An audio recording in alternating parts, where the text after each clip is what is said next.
Subscribe करें हमारे YouTube channel को और बेल आइकन को प्रेस करें हमारे लेटेस्ट वीडियोस को देखने के लिए।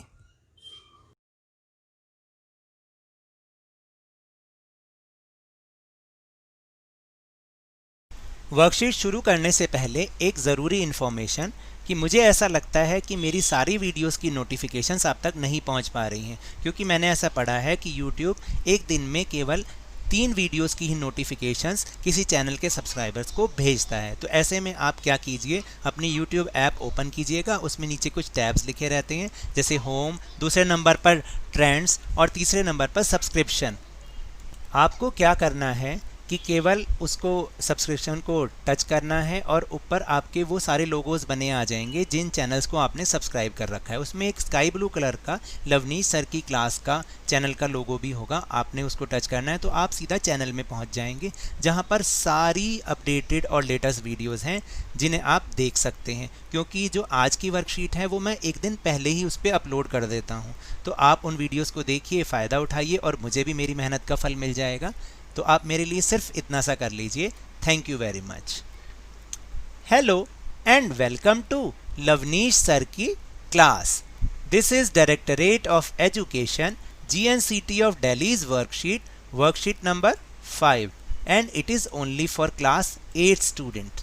It has taken from the subject social science geography and the name of the textbook is resource and development, and we will discuss chapter number 1 and the topic we will discuss in this worksheet is conservation of renewable natural resources. तो as you know कि आप जानते ही हैं ना कि हमने पिछली worksheets में ये जाना था कि what are resources and what are the types of resources। तो उसमें एक था नेचुरल रिसोर्सेज और एक था मैन मेड रिसोर्सेज। फिर जो नेचुरल रिसोर्सेज हैं वो भी 2 टाइप्स के होते हैं, one is renewable resources and the other one is non renewable resources। ये जो नॉन रिन्यूएबल रिसोर्सेज हैं जिनका जो स्टॉक है बहुत ही लिमिटेड है और वो शायद कभी ना कभी ख़त्म हो जाएगा, क्योंकि उसको बनने में बहुत ईयर्स, मैनी ईयर्स उसको फॉर्म होने में लग जाते हैं।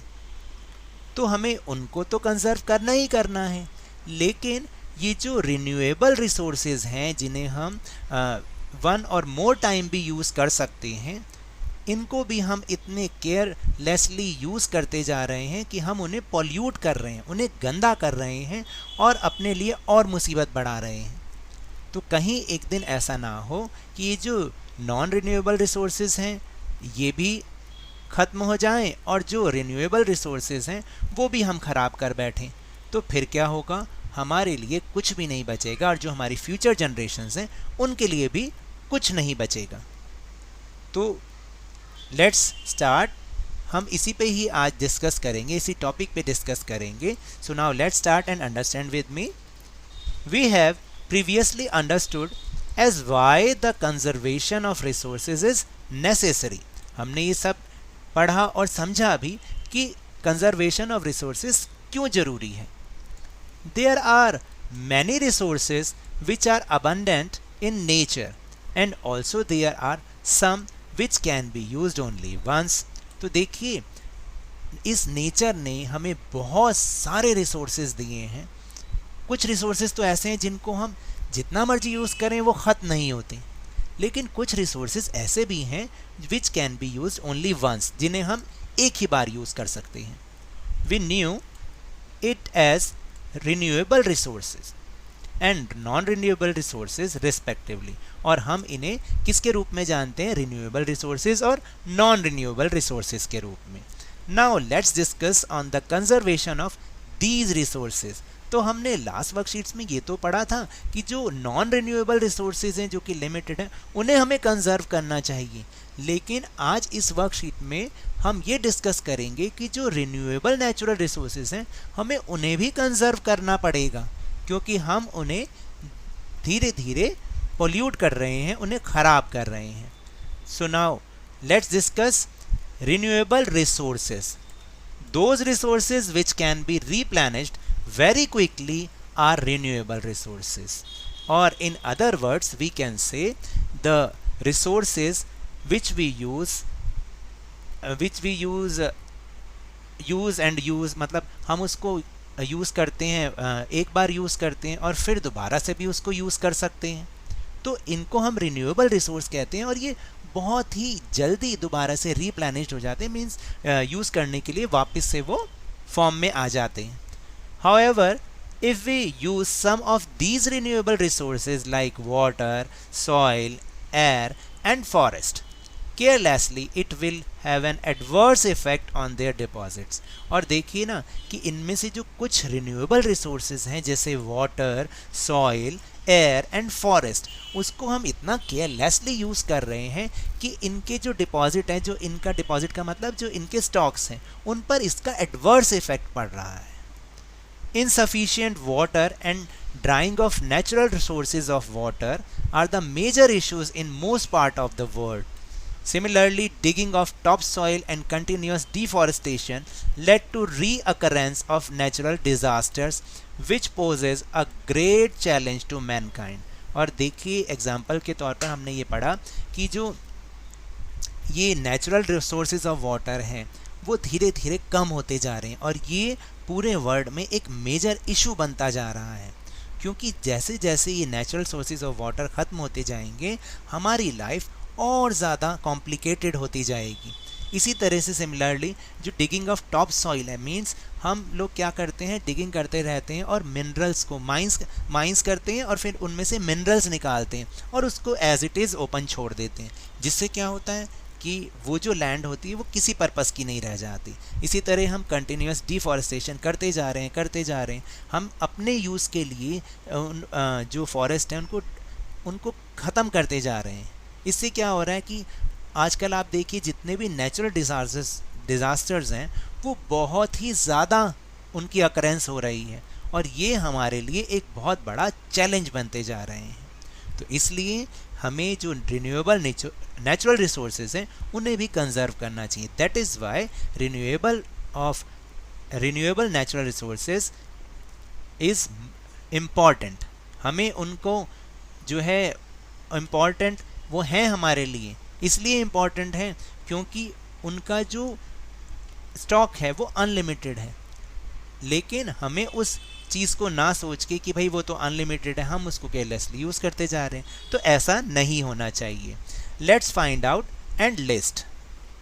यहाँ पर कुछ 2 सिचुएशंस दे रखी हैं जिनके बारे में आपसे कुछ सजेशंस मांगी गई हैं। So now let's discuss what are the situations here is given. First is, if potable water on the earth gets reduced, how would it affect your life? इसका मतलब है कि अगर अर्थ पर जो पानी हम पीते हैं अगर वो धीरे धीरे रिड्यूस होता जाए तो ये आपकी लाइफ को कैसे अफेक्ट करेगा।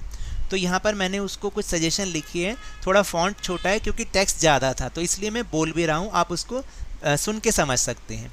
If there is less potable water on the earth, then it will affect our life badly because the competition to maintain our life will increase। यानी जो हमारे जीवन जीने का एक मतलब जो हमारा जीवन है वो और ज़्यादा मुश्किल होता चला जाएगा। उसके लिए हमें कंपटीशन करना पड़ेगा, एक दूसरे से लड़ाई करनी पड़ेगी कि पहले मैं पानी यूज़ करूँगा।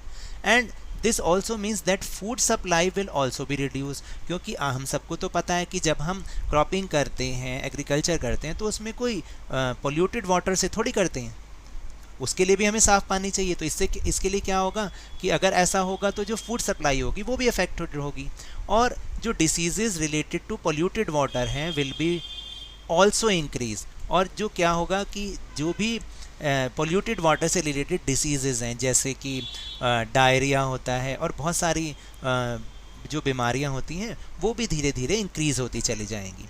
The next situation is what would happen if forest on earth gets exhausted. क्या होगा कि अगर जो ये फॉरेस्ट हैं हमारी इस पृथ्वी पर धीरे धीरे ख़त्म हो जाएं, उसका क्या इफ़ेक्ट होगा। If the forest on the earth go away then it will have a very bad effect on our environment.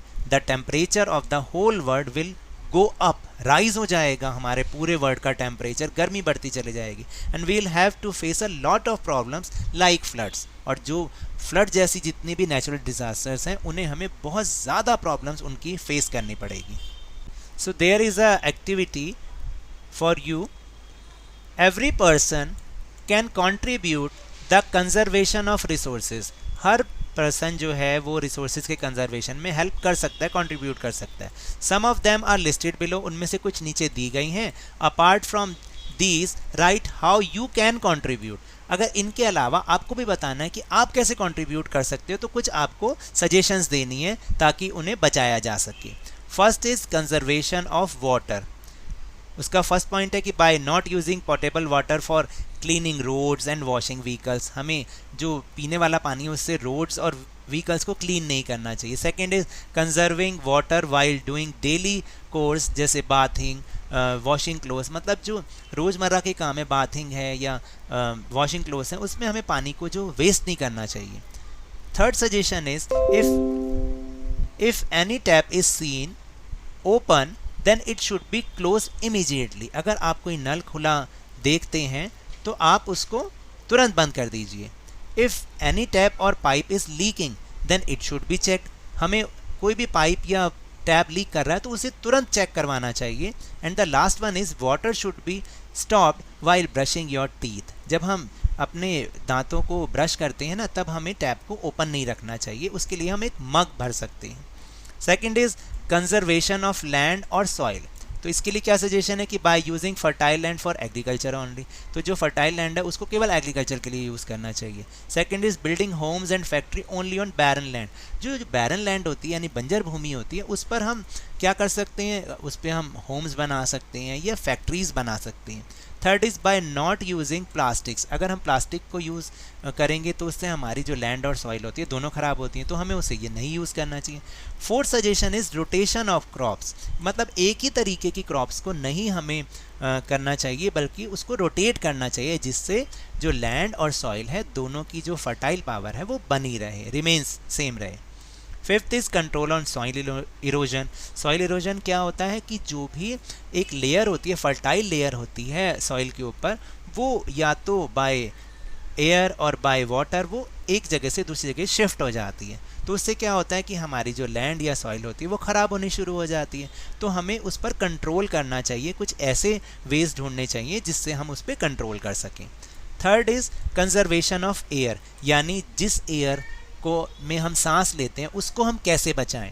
First is by not burning plastics और वेस्ट प्रोडक्ट्स, यानी जो प्लास्टिक्स है या जो भी वेस्ट प्रोडक्ट हैं जैसे ड्राई लीव्स होती हैं उन्हें हमें बर्न नहीं करना चाहिए। Second is planting sapling and by not plucking leaves. हमें और ज़्यादा पौधों को प्लांट करना चाहिए और पत्तियों को तोड़ना नहीं चाहिए, क्योंकि जितने ज़्यादा पेड़ पौधे होंगे उतनी ज़्यादा एयर प्योरीफाई होगी। Third suggestion is carpool, use public transportation और वॉक व्हेन एवर पॉसिबल। हमें कारपूल करना चाहिए, नहीं कि हम अपनी पर्सनल गाड़ियाँ लेके जा रहे हैं अपने ऑफिस, तो 3 या 4 लोग मिलकर एक ही कार में जा सकते हैं, कारपूलिंग कर सकते हैं या पब्लिक ट्रांसपोर्ट को यूज़ कर सकते हैं। और अगर पॉसिबल है तो आसपास का काम हमें बाय वॉकिंग करना चाहिए, इससे भी हमारी एयर कंजर्व रहेगी। Fourth is use filter for chimneys. जो फैक्ट्रीज चिमनीज यूज़ करती हैं उनके लिए वो फिल्टर यूज़ कर सकती हैं। And the fifth is not burning of paddy residue by farmers can lead to air conservation. देखिए ये बहुत बड़ी समस्या है। अभी आप देखेंगे कि जैसे ही विंटर में जो क्रॉप्स हमें उगानी है तो फार्मर्स क्या करते हैं, उसके लिए अपने फील्ड को प्रिपेयर करते हैं और जो पहले की जो क्रॉपिंग्स है उसको वो बर्न करना शुरू कर देते हैं। पैडी रेसिड्यू को हिंदी में हम पराली भी कहते हैं। तो ये बहुत बड़ा एक रीज़न है, अगर वो ऐसा ना करें तो हमारी एयर कंजर्व हो सकती है। And the last topic is conservation of forest. तो इसके लिए क्या वेज हैं, by not tearing or wasting the papers will conserve forest as it is made by trees only. देखिए ये एक बहुत बड़ी समस्या है कि जो हम पेपर वेस्ट कर देते हैं, तो हमें पेपर को वेस्ट नहीं करना चाहिए, उसको फुल यूज़ करना चाहिए, उसका मैक्सिमम यूज़ करना चाहिए, क्योंकि हम सब जानते हैं कि उस पेपर को बनाने के लिए हमें कितने ट्रीज़ को कट करना पड़ता है। सेकेंड वे है कि गिफ्टिंग सैपलिंग्स, जो गिफ्टिंग सैपलिंग्स होते हैं, जो पौधे होते हैं, छोटे छोटे पौधे होते हैं, ऑन एनी वंस बर्थडे और स्पेशल ओकेजन, यानी किसी के बर्थडे या स्पेशल ओकेजन पर हम उसको कोई प्लांट गिफ्ट कर सकते हैं, इससे भी कंजर्वेशन ऑफ फॉरेस्ट हो सकता है। Third is control of deforestation, यानी हम अगर डिफॉरेस्टेशन कर रहे हैं तो उस पर कंट्रोल करना चाहिए, उसको प्लानिंग के साथ करना चाहिए, ये नहीं कि बस हम करते जा रहे हैं, केयरलेसली करते जा रहे हैं, इससे हमें बहुत सारी प्रॉब्लम फेस करनी पड़ती है। Fourth is people should be motivated plant more and more trees, हमें दूसरे लोगों को इस बात के लिए मोटिवेट भी करना चाहिए कि हमें ज़्यादा से ज़्यादा ट्रीज़ को प्लांट करना चाहिए, पौधों को लगाना चाहिए, इससे भी फॉरेस्ट कंजर्वेशन हो सकता है। And the last one is proper and planned utilization of forest and forest products, जो भी फॉरेस्ट का यूज़ हम करते हैं या उससे जो प्रोडक्ट्स हमें मिलते हैं उसको हमें प्रॉपर प्लान्ड वे में उसका यूटिलाइजेशन करना चाहिए। तो these are the topics of this worksheet. Now we'll move on our question answer section. Question number 1 is, what are renewable resources? Answer is, those resources which can be replenished very quickly. In other words, resources once used can be reused again are called renewable resources like water, soil, air and solar energy, etc. Second question is, how can we reduce the wastage of water? किन तरीकों से हम wastage of water को कम कर सकते हैं? The first suggestion is drinking water should not be use for washing the car और washing the road. Second is water should not be wasted during daily activities like bathing, washing और washing clothes. Third is, if any tap is seen open then it should be closed immediately. Fourth is, if any tap or pipe is leaking then it should be checked. And the fifth is, water should be stopped while brushing your teeth. Question number 3 is, suggest the ways for conservation of forest. So first is control of deforestation. Second is, by not tearing or wasting the papers will conserve forest as it is made by trees only. Third is, gifting saplings on anyone's birthday or special occasion. Fourth is, people should be motivated to plant more and more trees. And the fifth is, proper and planned utilization of forest and forest products. Now the last question, question number 4 is, why is it necessary to conserve resources for the future? So answer is, there is no doubt that coal, minerals, oil and gas reserves will soon be exhausted in a few decades due to their excessive demand. यानी ये सब खत्म हो जाने वाले हैं क्योंकि इनकी डिमांड इतनी ज़्यादा है और कुछ ही डिकेड्स में ये खत्म हो जाएंगे. In such situation, these resources have required to conservation of these resources. और इस सिचुएशन में हमें क्या करना चाहिए कि इन रिसोर्सेज को कंजर्व करना हमारे लिए बहुत ज़रूरी हो गया है. We should use these resources in such a way that we can use them for a long time. हमें इस तरीके से इसको यूज़ करना चाहिए कि हम इसे लॉन्ग टाइम तक यूज़ करें. And not only the present generation but also the future generation can take advantages of this. और ना केवल हमें इसका फ़ायदा मिले बल्कि जो हमारी फ्यूचर जनरेशन है उसे भी इसका फ़ायदा मिले. Therefore, conservation of resources is very important in future.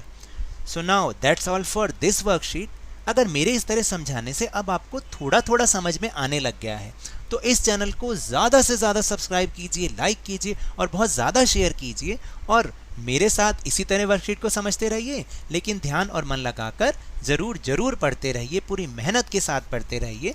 Thank you very much.